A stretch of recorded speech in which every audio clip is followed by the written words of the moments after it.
You have to get some new recruits for our class. Couldn't be left.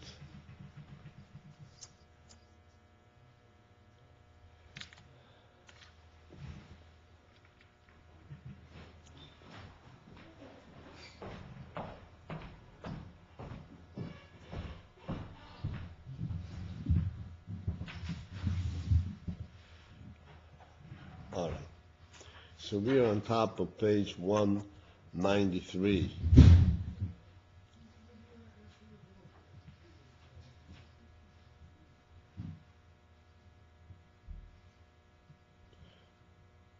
And I was asking, we are actually on the fourth line from the top.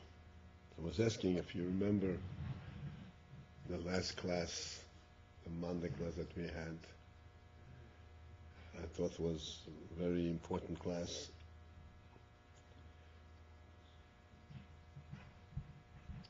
Were you here? Noach?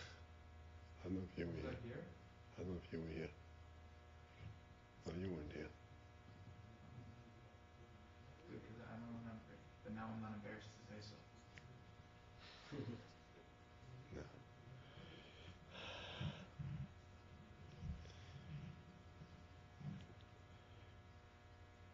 No. I was explaining the principle that in all midas, even though each midas is midas chesed, midas gvura,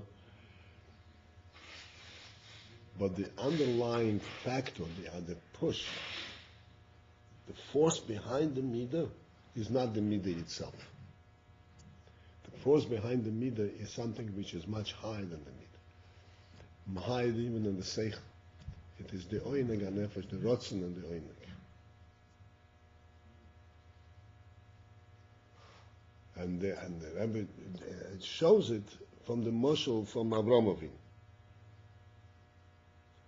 That Avraham Avinu was very anxious to do chesed, even though we also know that midas chesed only functions when there is somebody to do chesed with. There's nobody there to do chesed. If chesed consists in the fact that if you see somebody missing something, is lacking, so you want to fill his lack. But there is nobody lacking, that would be the greatest thing. Why was Avraham Avinu sitting there in pain, mitzta'er, that he cannot do chesed?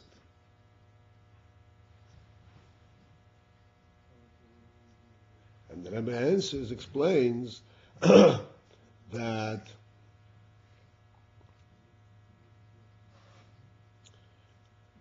this tsar is because he had tainug in the hashpah.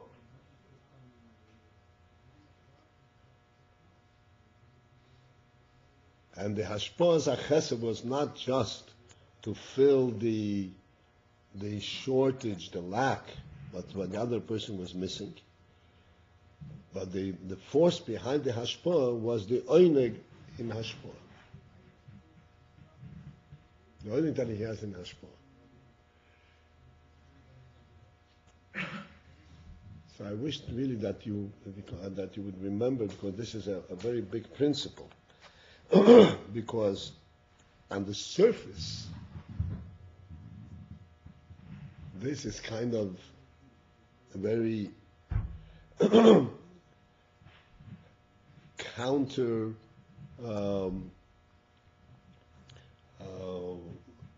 complementary. Avraham Avinu didn't really mean to fill his gap. He really had an oineg and hashpah. How much more selfish can you be? The Ben Shalom, thank you for giving me an hour amount, because now I'm satisfying my oineg and giving hashpah. That sounds like Avraham Avinu.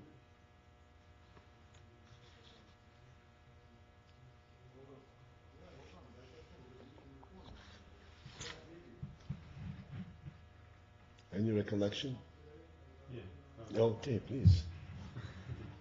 No, he only wants to reflect the Chesed of Hashem. Right. Okay, let me repeat this because I think it's a fundamental principle to understand. Bichlal midas de kedusha, chesed, midas de kedusha, and this is your last chance to have a class here and see it anyway, right? Not going to be Wednesday. Why not? Certainly not next Monday. Not next Monday, but this Wednesday, I mean, like, I don't know, No place Okay. to go.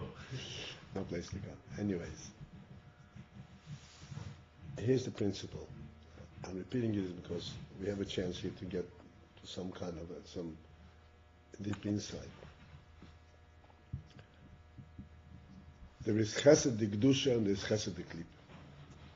The chesed de Avraham, the chesed de Yishmael. Yishmael, it says, was also midas chesed. It's like Avraham. Yeah. But this chesed was chesed de klip. Avraham is chesed de kedusha. It's an interesting phenomenon in general that we have Avraham, Yitzchak, and Yankiv. And we know Avraham, Yitzchak, and Yankiv is chesed, gvura, tiferes. Then we have Avraham had a son Yishmael, and Yitzchak had a son Esau. And Yishmael was chesed, just like Avraham. And Esau was gvura, just like Yitzchak. So, looking from that perspective, it seems that Yishmael was closer to Avraham than Yitzchak. And Esau was closer to Yitzchak than Yankiv. Avraham, Yitzchak, and Yankiv were all different midas.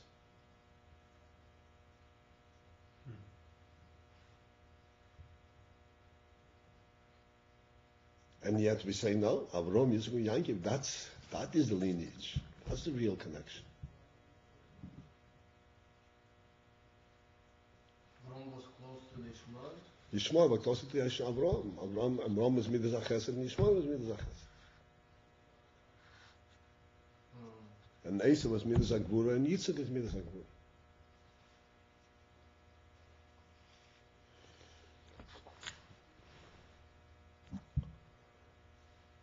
So we'll see this from this discussion, but the principal answer is that Avraham, Yitzchak, and Yankiv, their lineage and what they how they connect is not through their midas. They connect to their principle of Avodas Hashem. Avraham, his principle was Avodas Hashem. Yitzchak, his principle was Avodas Hashem. They were a different midah. And the reason it was to different midah is another thing, but it was the principle of Avodas Hashem. Yankiv was the principle of Avodas Hashem, also to a different midah. Esau, his inyan was the midah of Yitzchak. So it picked up the midah, not Avodas Hashem. The Chitzoni, that's an infant klipa. Yishmael also, he respected, what a midah, what a beautiful midah, so he took the midah instead of the premise, which is Avodas Hashem. That's the surface explanation of this. So let us go into this, what the Rebbe says over here. That the Yin Hashpah, Leirak Lahash, the Lahash Lemachisson, Ki Mipnei Ho'emek Voseh. The fourth line.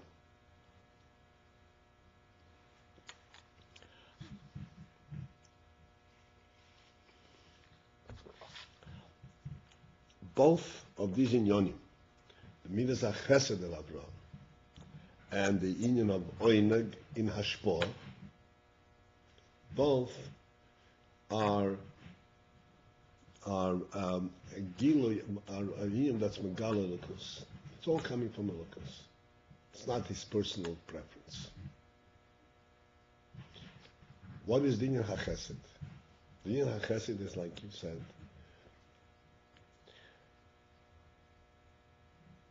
Chesed al Avraham, that reflects the chesed of a Mevish.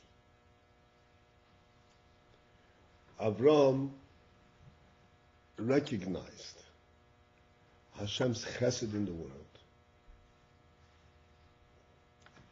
The HaChesed, the cloud, the Midas HaChesed, we learned before. What is the Midas HaChesed? That there is no restraint. There is, whatever there is comes out. That's why Mitzad Midas Avraham was praying for the welfare of Ishmael.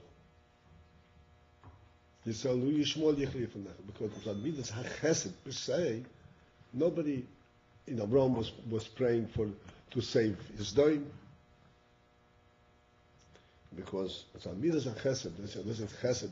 That's why Chesed is also called Gedula. Ucha Hashem HaGedula ve'Hagvura, we say in davening. What is this? This is recounting all the 7 Midas. Gdula, Gvura, and so forth. What's Gdula? Greatness. What's mean greatness? Because Hashem does not restrain himself. He lets himself open. He gives out all his greatness, and he shows in the world. The world is a creation, but it's an unlimited creation.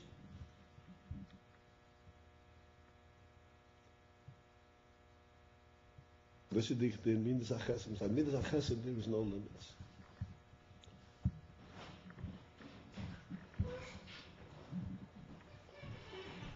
In Midas HaChesed, I once gave a mashal like this. The main difference between Midas HaChesed and Midas HaGvura.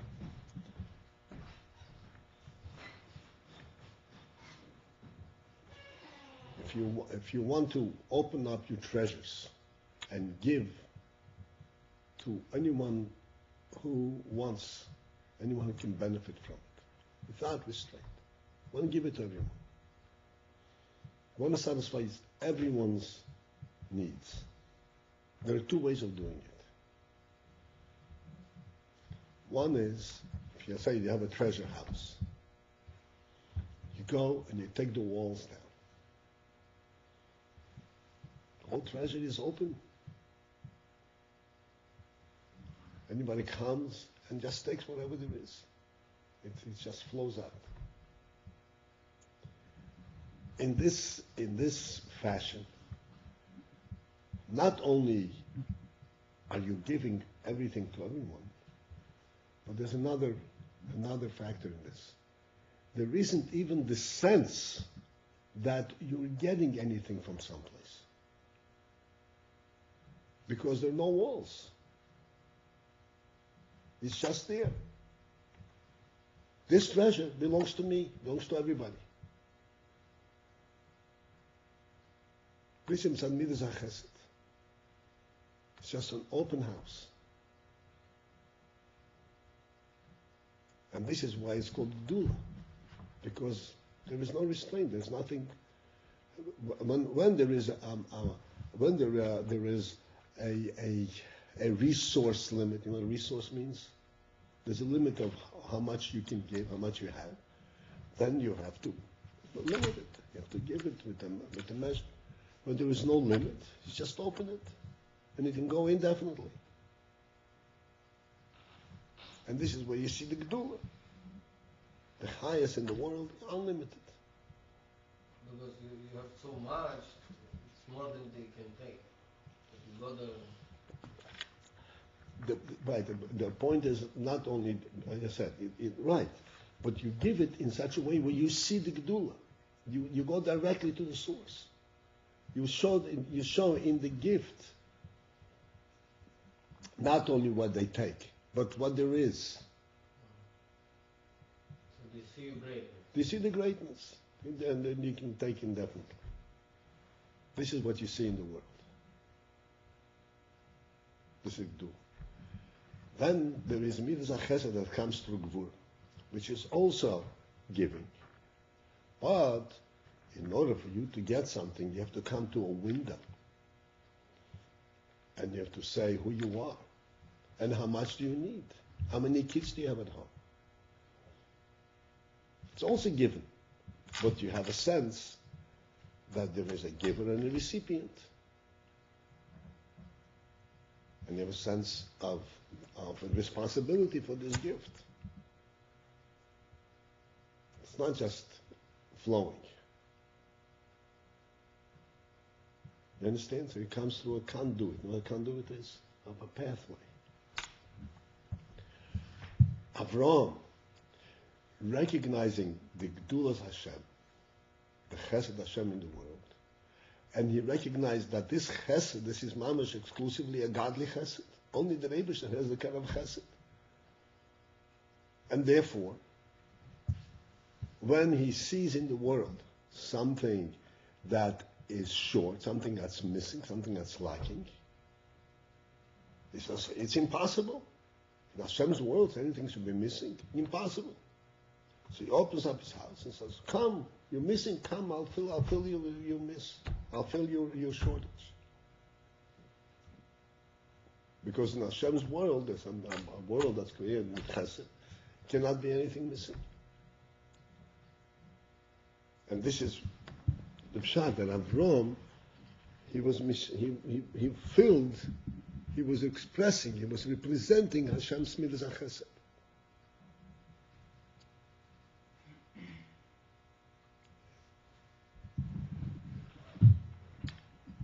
So this midas HaChesed was to fill this gap so that there should not be a gap. Why? Because the whole world represents Hashem's Chesed. Cannot be a gap. This image is midas HaChesed. Then there's another inyan, that he had an oineg in hashpo. What is this oineg in hashpo?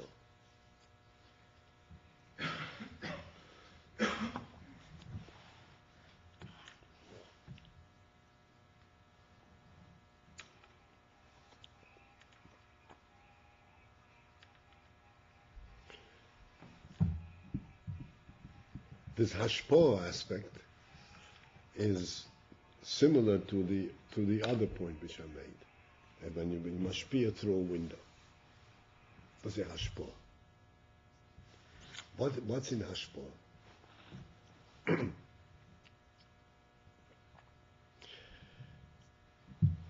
This is an important inyan, and if you remember, I said this is a subtle inyan which you have to really focus in to understand.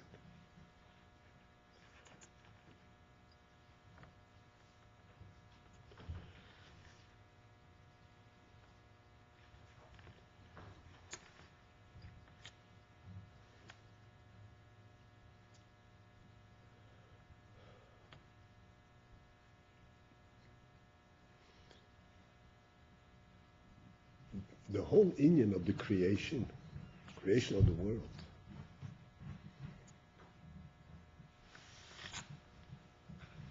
since that the world, we say there's midas HaChesed, which means it's not going to be lacking nothing. The world is going to be filled with good ad bli dai.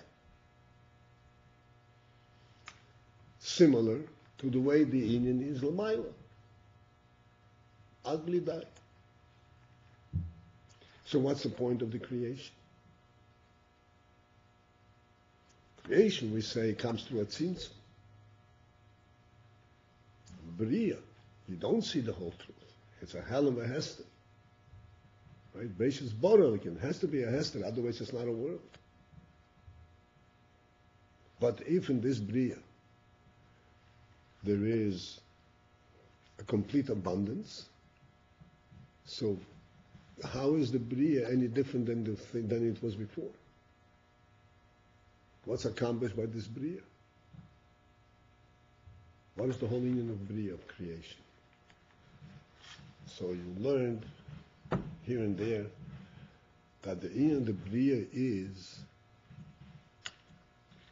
to reveal a lakus, to bring a lakus to a state of gilui, to a revelation. The way the inyan lakus is l'maylo, that's the way it is be'etzem, the way it is in truth. There is absolutely nothing lacking. There's no question about it. But there's no gilui. There's no way to identify what is a lakus. What is it? In the Bria, that Inyan comes Legila, it comes to full expression. You can even identify it. Such as saying, Elokus is that which lacks nothing. That's a very Agili. But in order to recognize that it lacks nothing, you have to see it. There has to be something that expresses that Inyan. To express the Inyan that it lacks nothing, there has to be two parts. There's the side that lacks, and the side that fulfills that lack. If there isn't the side that lacks and the fulfilling, then again it's not Begil.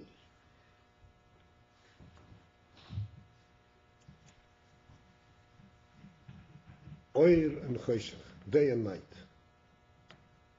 That's the primary components of creation. The positive and the negative.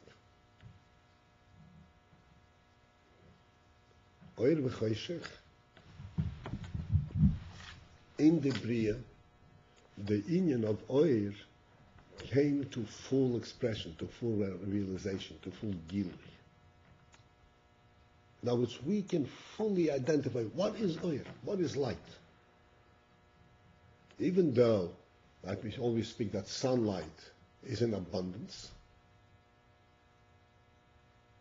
but nevertheless, we recognize what it is. Why? Because it dispels darkness. There is a hashpo aspect. And because of the hashpo aspect, this is how this whole Inyan comes to a Gilui, to be able to be identified. The whole Inyan of the creation is that there should be a knowledge of Elokus. Not that there should be Elokus. Before the creation, there was also Elokus. It didn't come into being through the creation, when there was no knowledge, no recognition, no Gilui. And this is the Oinig in the Hashpah. Both Chesed represents a godly Inyan, and the Hashpah aspect of it also represents a godly Inyan. What is it? To be Megala, the Inyan of Elokus. To be Megala, the fact that there is an abundance. To be Megala, that Inyan, that there is an abundance, there has to be a makabel and a mashpia. Without that, you don't have that Gil. No. Hashem created darkness to Migal. Before it's only light, but Hashem created the darkness to identify to Migal and the light. That's right, exactly right. Before it was only light, right? Right. This is the whole. This is in fact the intent of the creation, to be Megaladin. Of course there is. By Hashem, nothing was lacking. But the Indian from Gilui, that it should be recognized, that we should know Hashem. That is an extremely special Indian, that Hashem should be known in all His greatness. So when you're by yourself, so nobody knows you. But if you have somebody else, so he's going to know you. Yes, it's much more subtle, much deeper than that, but that is also true. I don't want to say the obvious, but if there was nothing lacking, then there also wasn't lacking Gilui. Right. Of course not. The Inyan HaGilui was, this is, the Inyan HaGilui, this is actually in Hashem's own desire. This is Mitzad HaTayma. It's an oimek. To be Megala, the Toiv of Holocaust. But so then What the Hashem wanted, that is beyond, really beyond. In other words, you cannot understand why he wanted the oinig in this. What we are talking about is not the why. We're talking about what is this? What does creation mean? Yeah, What was created? So we're still saying before Bria, Hashem was lacking nothing. So why did he create the Not why. What was accomplished in the Bria? Gilui? Gilui. Meaning to say that there wasn't Gilui before. That's right. So then it wasn't. So then there was something lacking.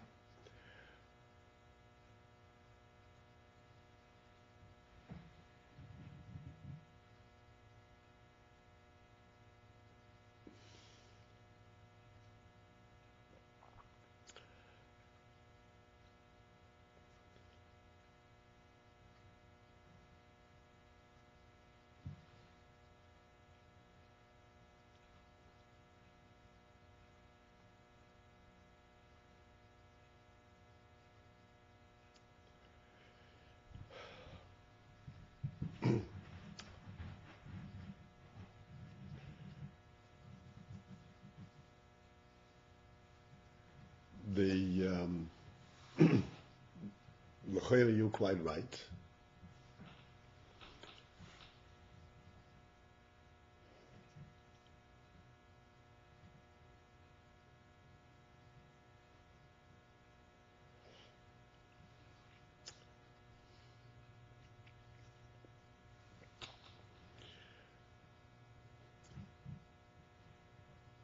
Just to give us a little bit of an inkling of some approach to understand this.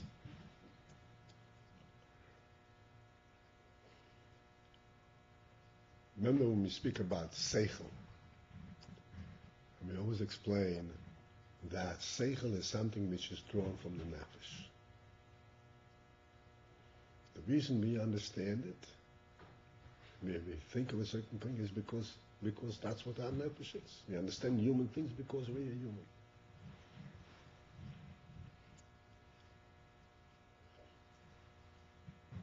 So, in the fact that we are human, in the fact that we are human, we are not lacking a human experience because we are through and through human. Where do we lack the human experience? When we are exposed to an external situation. Exposed. We are confronted, we are experienced, we have to deal with something external.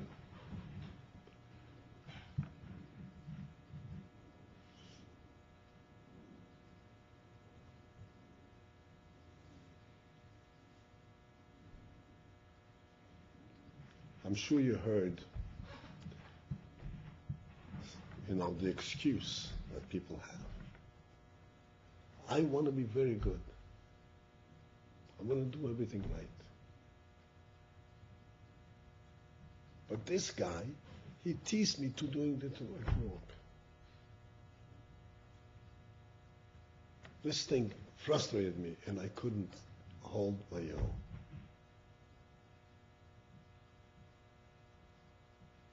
I was going to this place, I wanted to do a good thing, and then this construction and the red light and this guy's cutting me off made me lose my way, and I got all frustrated.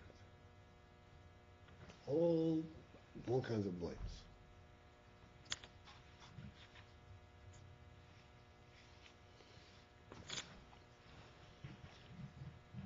What I'm trying to say is that from the perspective of the person himself, he is a human being. He wants to be good.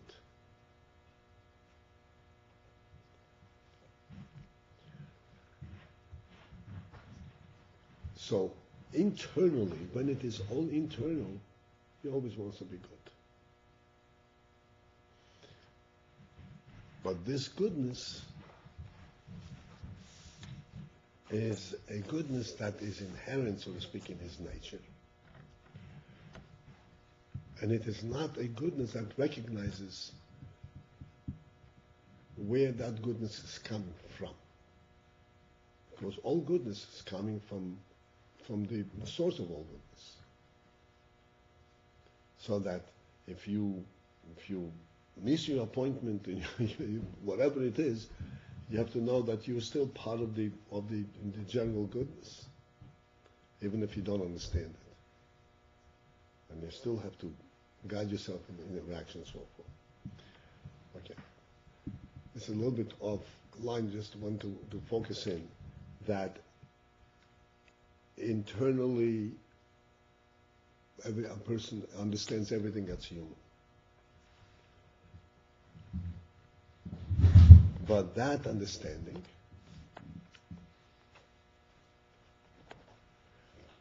does not guarantee at all what will happen when he's actually confronted externally with a challenge. What happens when he's confronted externally? That in this confrontation, in order for him to maintain his stance, to maintain his principle, he has to then understand that his principle is not just his principle, his own, but his principle, it's a true principle. It's a principle that applies to the entire existence. Therefore, under all circumstances, that principle holds true. This is called Gili. When two people meet and they can make a deal in an honest way, this is megala, the godly presence in the world. Before they met and before they made this understanding, even though they were honest, they had their neshamas, but it didn't reveal it. But in themselves, they had it. So that in the way this is in themselves, it is in full force. The way it is external to themselves, this is where it has to be in the Gili. The Indian is before the creation. Mitzad Malakus, Mitzad Mebishn himself. Gilui and Helam are identical. There was nothing lacking. Like, I asked a question. Okay, now the Rebbeinu is busy, quote unquote, running the world. He has a lot of little details to pay attention to. He's pretty busy. He has to keep track and keep books, keep tabs on every person, every second. It's a pretty big task. What did Rebbe do before he created the world? Was he bored? Nothing to do.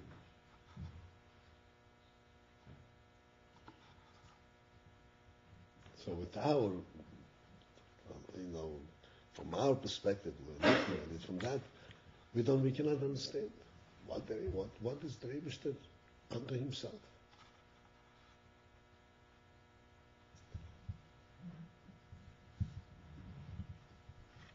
The Rebbe unto himself is absolutely sholem and lacks absolutely nothing.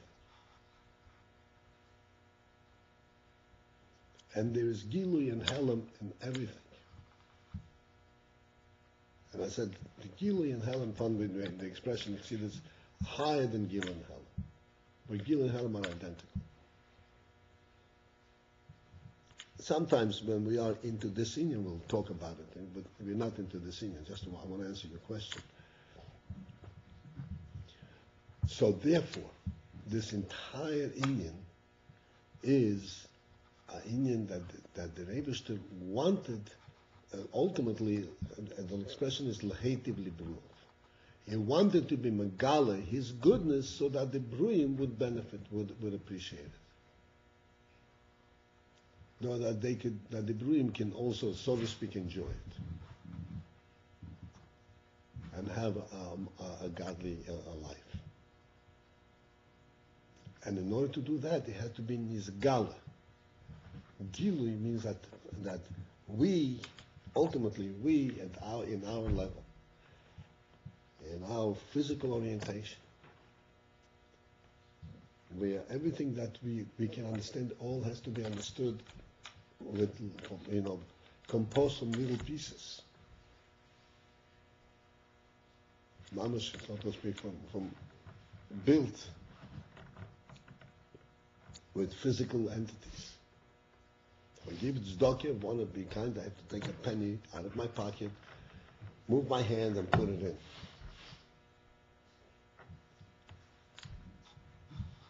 And at this level, they should be recognized with the truth of the Holocaust.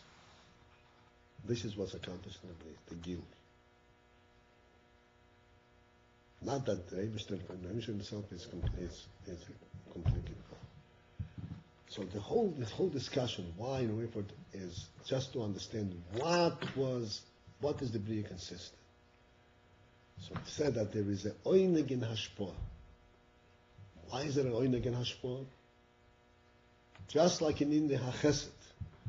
Why is there chesed? Why is this a chesed alaki? Because alakus is in abundance. Therefore, it calls for midas chesed. Same thing is in hashpah. That there has to be the union of perfection, and in order that there should be union from perfection, then the mashpia seeks to be mashpia in the makab, in order to make it perfect, to make it the complete entity.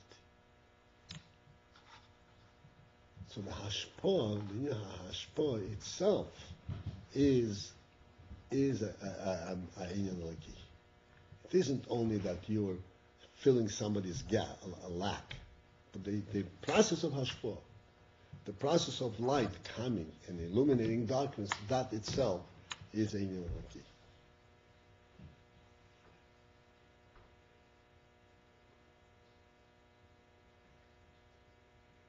And this is what he said that Avraham had the oineg in hashpah. And because of the oineg in hashpah, because this is in itself a inyan eliki, this is why the inyan hachesed by Avraham was sought after. It was something that he was looking for. It's not just chesed. It's the oineg that the real force behind it was the oineg in hashpah.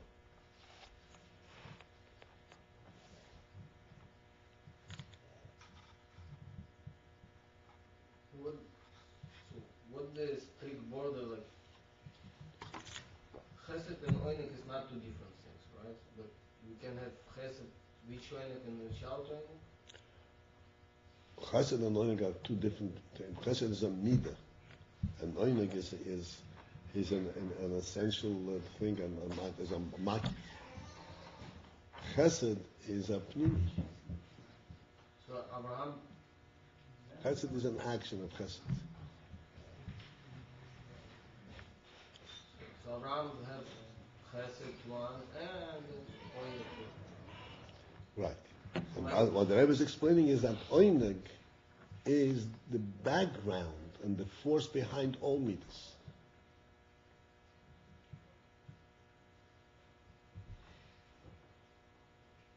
And this is why, as we're learning now, Shabbos is the end of the week, and Shabbos is when the oineg of all the midas is first niskal. The oineg that was behind all the midas. So through Gvura you can have oinek expressed to the Gvura too. Yes. All the midas through all the midas you can make the gilui of elokus in the world. Through all the midas. Yes. Elokus is Gdulo, Gvura, Tiferes, Netzach, Hoy, Disoid, everything. Everything when it these things, it's all rooted in Elokus.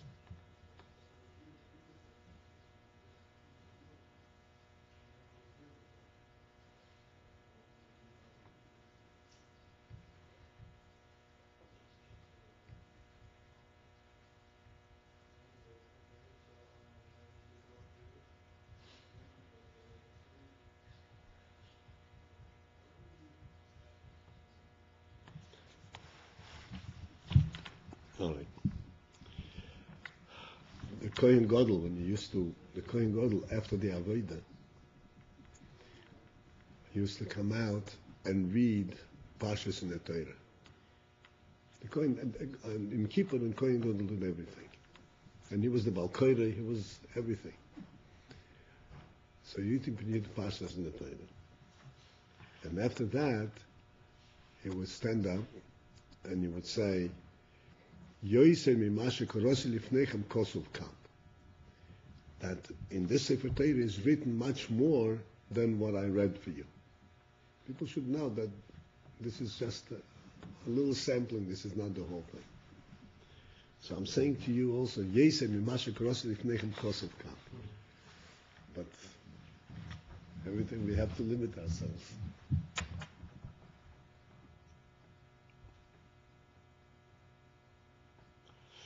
All right. So now let's see if we can go inside. V'adugma mizela mailo. The fourth line from the top.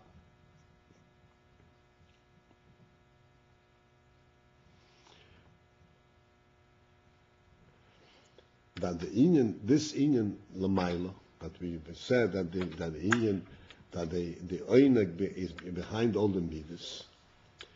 The way the inyan lamailo, the hagdolas v'yisrach was ha'oir. That in order that the oil should come in the Esses Filis, and it's broadening out, and the gili of the oil in a full sense in the Esses Filis, hu alidei tainug ho'elyoin. This comes to tainug ho'elyoin. This is going back to the beginning of this seif, of this ois. The principle in this ois is that even though all birurim are through midos, but it is not the midah itself, it is actually the force behind the midah. In the beginning we said it's moichin. Moichin. Right. And moichin, that's why you said moichin. You're absolutely right. Why? What's moichin? Moichin, the real power of moichin, like we just now discussed, the real power of a seichel is not the seichel itself, what I understand, the logic. It's that the seichel has an insight that sees the way the inyan is in the nefesh. Now, the seichel recognizes what the oineg is. The oineg is nizgala in seichel.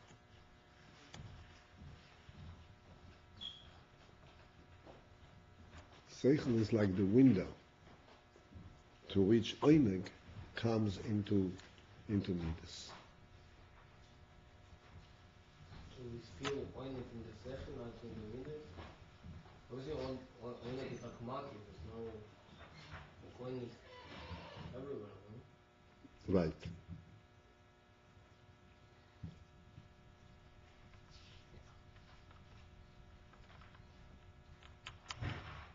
Oineg is everywhere. But in order that there should be a specific midah, he has to go through seichel. Right? Specific midah. To do a certain action, to do chesed, to do gvura, has to be a seichel. This seichel that creates the midah, there is a seichel aspect that relates to the midah that says you should do it this way. And then there is the oineg aspect that is behind that. And seichel takes its cues, takes a direction from the oineg, and translates it in midas. So seichel say, my oineg wants for me to do chesed. That's right. He made the create the chesed. That's right.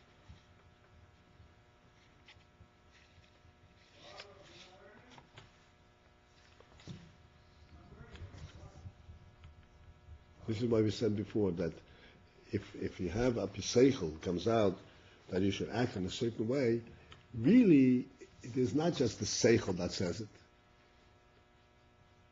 It's because the seichel sees the way the nefesh is. And this is why, this is the important thing when we recognize and the fact of it, that when a person really acts api seichel anushe, api seichel alaki,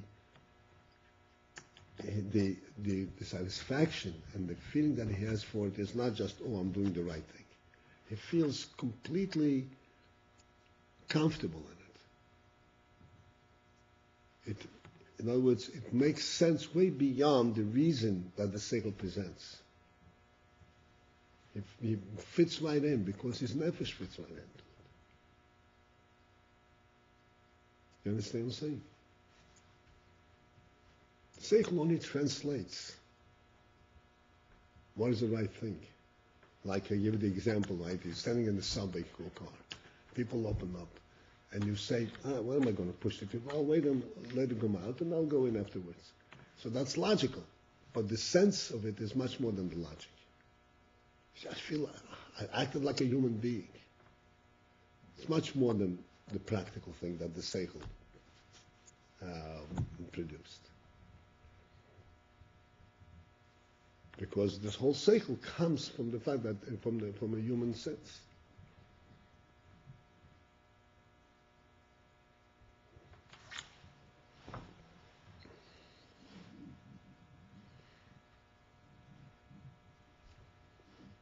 All right.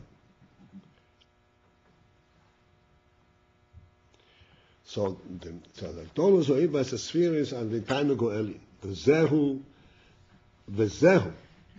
and that also explains, points out that which we always say, the keser hu hamemutze bein oirins of hamatzil el haneetzoli. That keser is called a mamutza. Mamutza means stand in between, the intermediary. A mamutza means normally that the one who stands between the giver and the recipient. He takes from the giver and gives to the recipient. That's meant a mamutza. Keser is called a mamutza. Between the oir and soiv, hamatzi, which means the source of everything, el haneetzolim, to the world.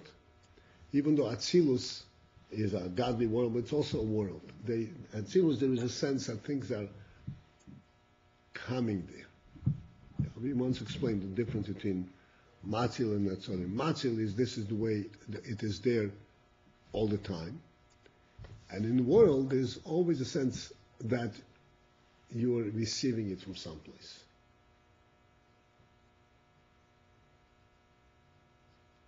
This is not new to you, right? The hamshochas ha'oyer mehamatzil el ha'neitzolim, because the oyer to be coming from the matzil to the netzolim, hu al yidei ha'tainug. That hamshocha comes through the tainug. It is the tainug, like we spoke before. It is the tainug that inspires, that activates this hamshochas ha'oyer. And it should come from the matzah to the netzor.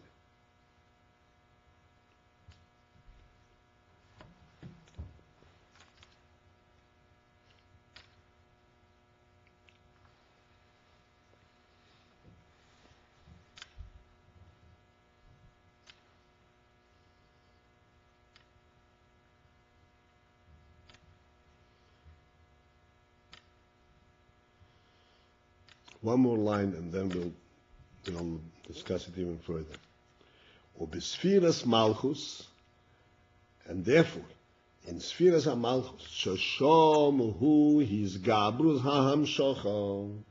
In Sfiras HaMalchus, this is where the hamshocha is in the fullest power. The greatest level of hamshocha is in the Malchus. Harisham hu ikir is galus hatainug. Therefore, there is the ikir, the greatest is galus hatainug. Okay, now this we need to take apart and understand, which is us now read.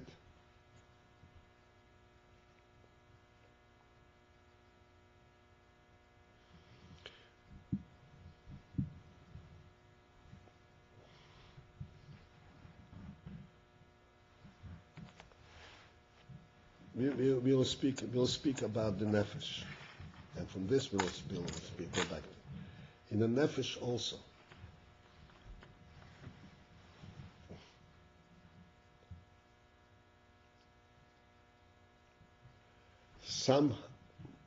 for some reason, somehow, there is a desire in the person in the nefesh to be nizgala, to be active.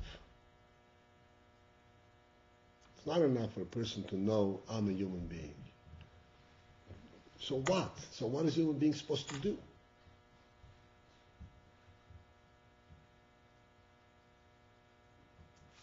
The acting as a human being, this is something which I'm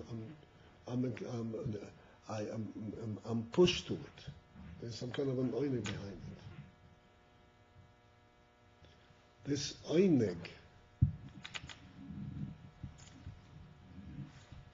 this, so to speak, the oineg in being a human being, in oineg in the locus, the oineg in the truth of what the nefesh is. This is what draws and pushes that the nefesh should be nizgala. And all the inyanim in nefesh should be nizgala, which means that all the midas and all the various faculties that the nefesh possesses should be nizgalas. Just to be what it is mitzad the nefesh will be enough, but mitzad the oineg, he doesn't doesn't let it stay there. He's pressing and it should be his galus. This is what the hamshocha is. And this his galus, there are many levels. There's a level between his galus and seichel. There's a level with his galus and midas, where he has,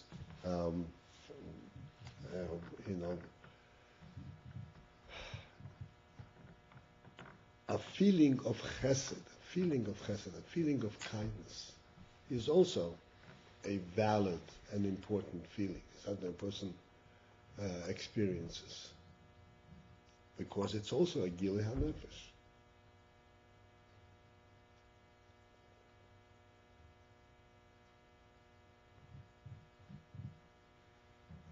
Just to make the point.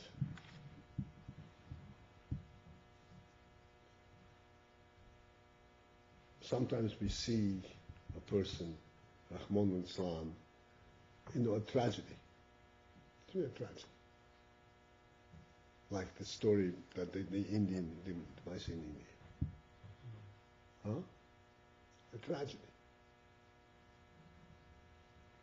And we all feel very bad. We all feel pained. So it's pain. It's painful. I want to ask you, since it's painful to feel it, would you rather not feel the pain? No, it's not normal. Of course it's not normal. But would you rather that? No.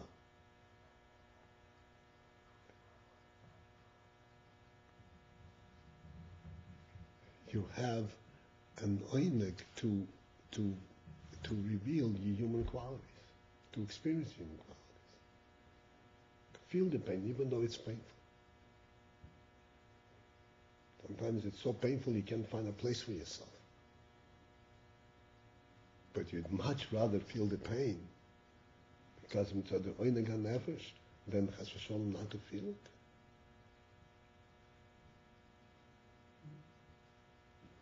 But when it's more revealed, then you want to feel it anymore. Sorry?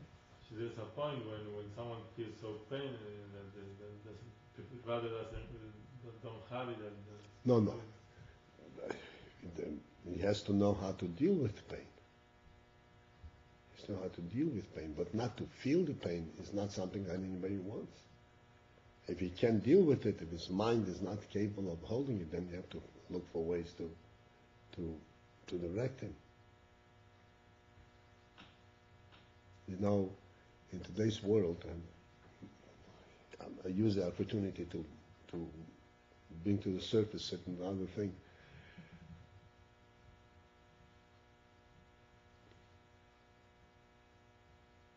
Our friends, the psychologists, have studied the human being, and they claim they really know and understand the human being.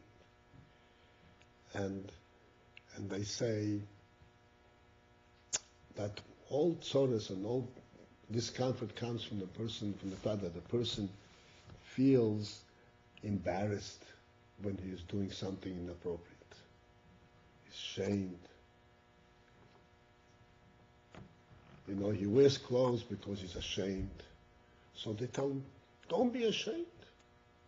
Don't be embarrassed.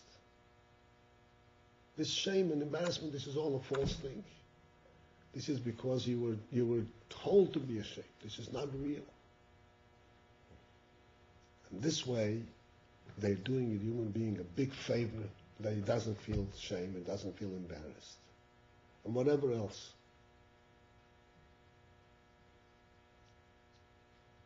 What is the result? The result is a human being who is losing a sense of his human qualities. He dries up. He doesn't feel anything. And then when it comes to a point where he doesn't feel anything, then he breaks out with such pain. Nothing.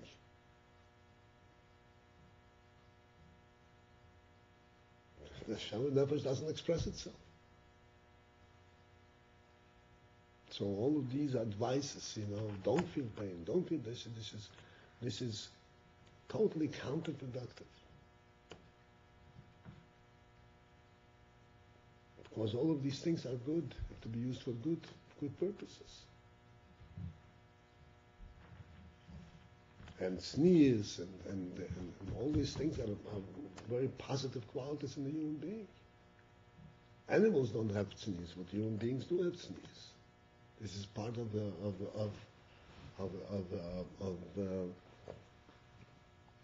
it's embarrassing, but it's a human quality. A human being not to feel embarrassed is a terrible thing.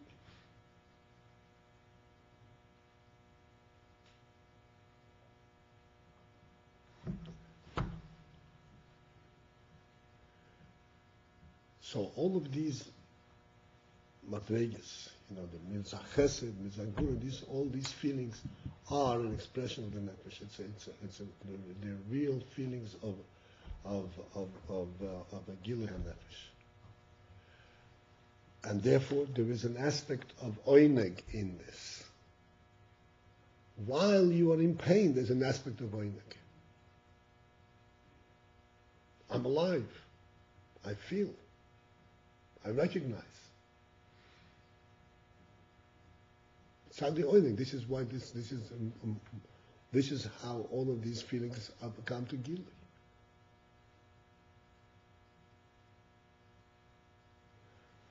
And therefore, the Gilui itself is a representation of oineg. The oineg is what causes the whole Gilui. Therefore, more Gilui, more oineg. This is why we say that in Malchus, where is the biggest Gilui? Biggest Gilui is in Malchus. When you, in simple human terms, when it comes in deed, in an action.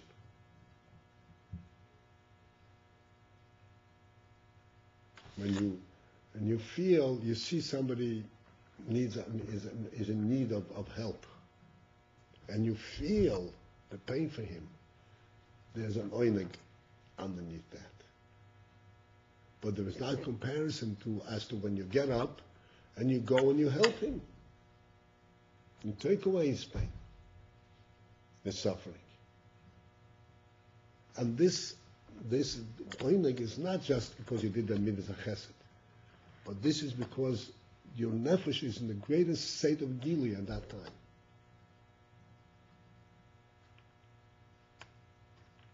And the more Gilui, the more oineg. The nefesh is in the greatest state of Gilui when you can go and do an action outside of yourself.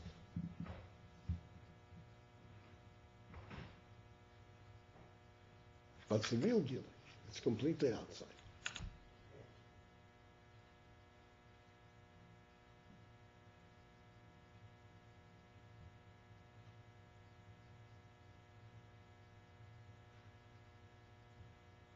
It's strange. Why does it become more guilt when it's outside of you, not when it's inside of you?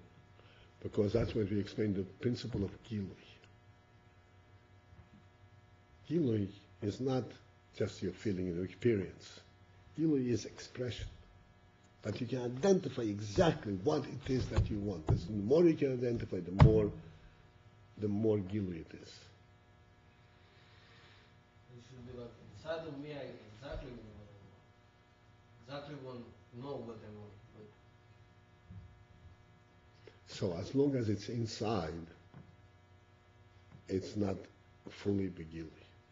It's like the idea of orientation, right? As long as it's inside, then it's all human experience. There's no contrast. Right. It's not a real. Definitively to discuss this, as I said, Yosef Masha Kosov Kan, Masha Likros Lifnechem Kosov Kan. But it's enough to hear these words. Gilui means that the more Gilui means, the more definitive it is.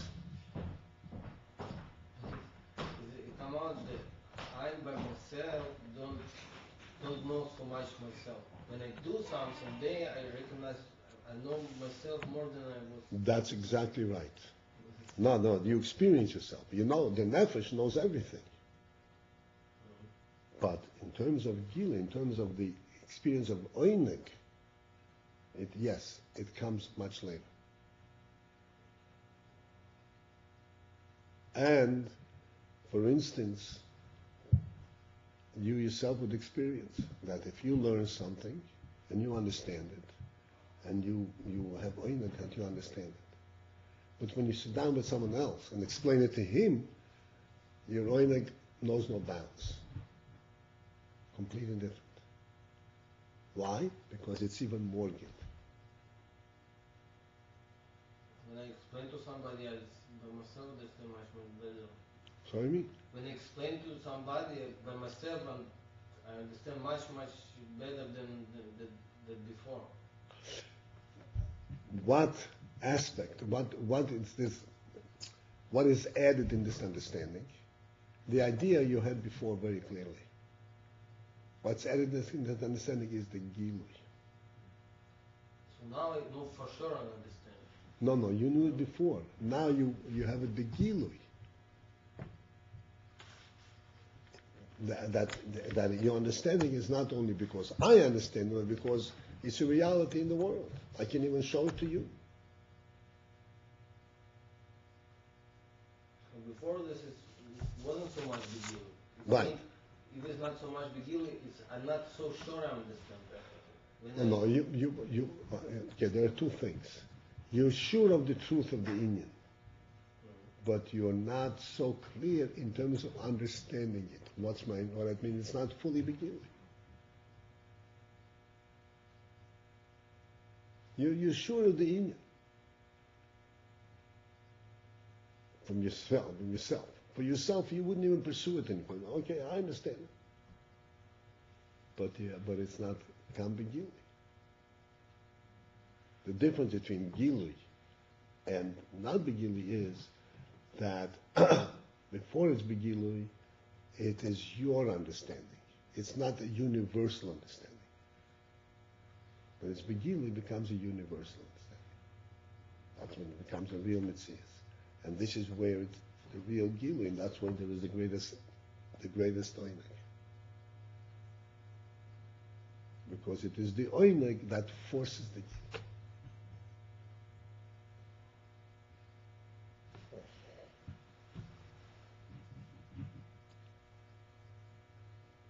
No, it's not when you give over, so you're sure what you understand it's right. When you know something. What do you need to understand? I know the idea. What do I need to understand and refer? Maybe people not gonna. Maybe I think it's right. Maybe I'm wrong. No. It's not because you doubt. If you're going to understand to somebody, it's because you're sure that what you're saying, not because you're in doubt. Not because you're in doubt, but because it came to a different level. As I said, it came from a personal understanding, personal to being in university. Fully begin.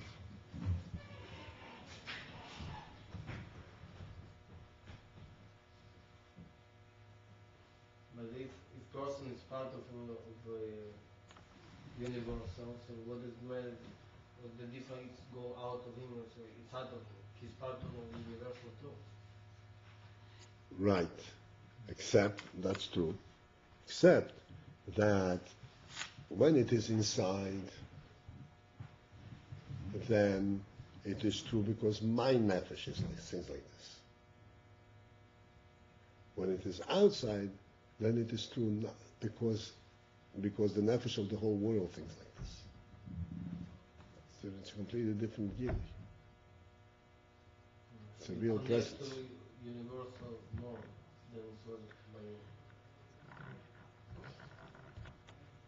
We have to draw a line, how far we're going to go into this. But you understand the concept of gili, that's my point.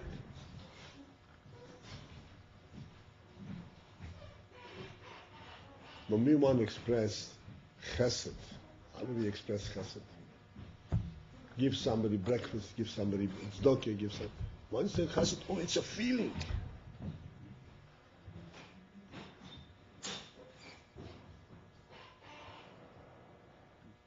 Because there's not that much oinig in that feeling. There is oinig in that feeling too. But there isn't that much oinig as when you actually go and do something.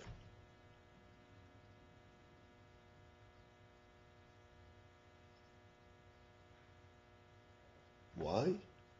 Because that's where your chesed comes to full expression, to full gilui.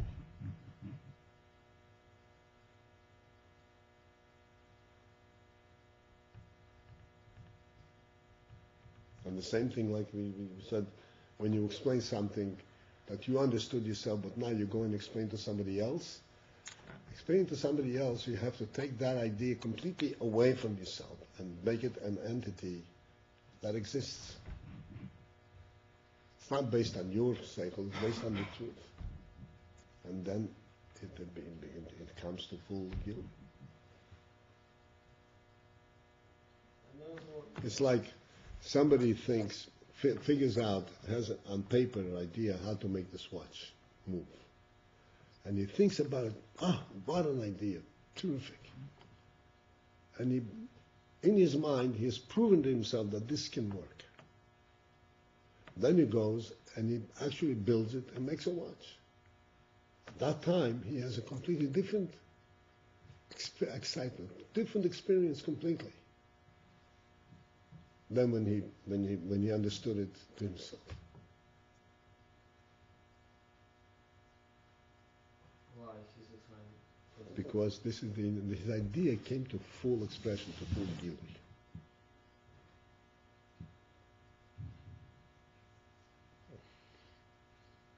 And in that there is tremendous oinik.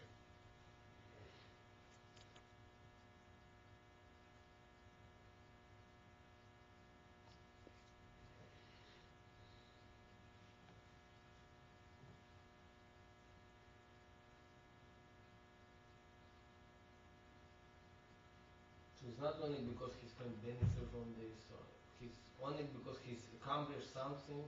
He revealed his idea, yes. The oinik is because he revealed the idea completely.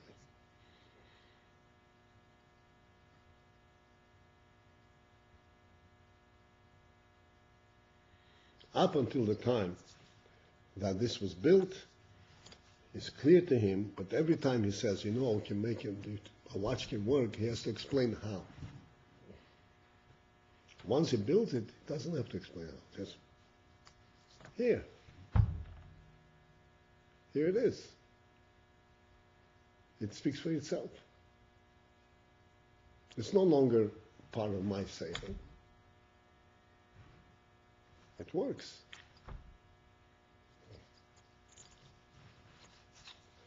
That's when it comes to full expression. So it's like only from the if he can combine all these things and make something beautiful, like it's gonna working together. No, this is all still in midas.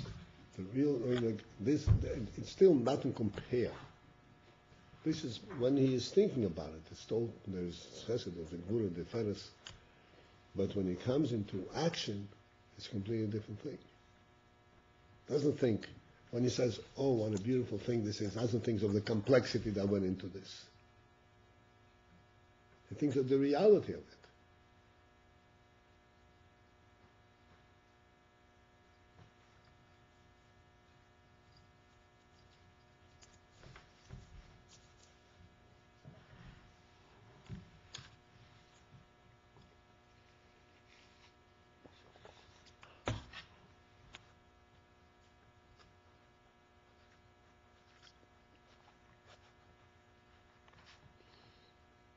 You know, But for me, it's like when I accomplish something, so I see I was right. Usually, if it's inside, even I'm so sure it's right, but it's happened so much times. I was thinking it's right 100%, but it was a wrong 100%. So when I accomplish something, you know why? You know why? You know why? Because you're not thinking in the type of seichel that we are talking about. You're thinking in terms of how to do something. That's called seichel chitzoni. We're not talking about that. We're talking about, let's say, the idea that if somebody needs help, you should go and help him. Do you need the fact to prove it to you? Or are you sure of it yourself? 100%, right? That's what we're talking about. You don't need any further proof. So you think 100% you want to help to him, and you're going to help, so then you're going to go on with him.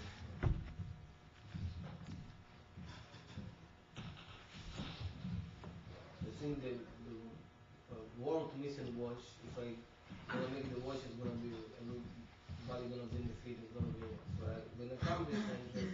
Then it's completely. Then the whole idea comes in.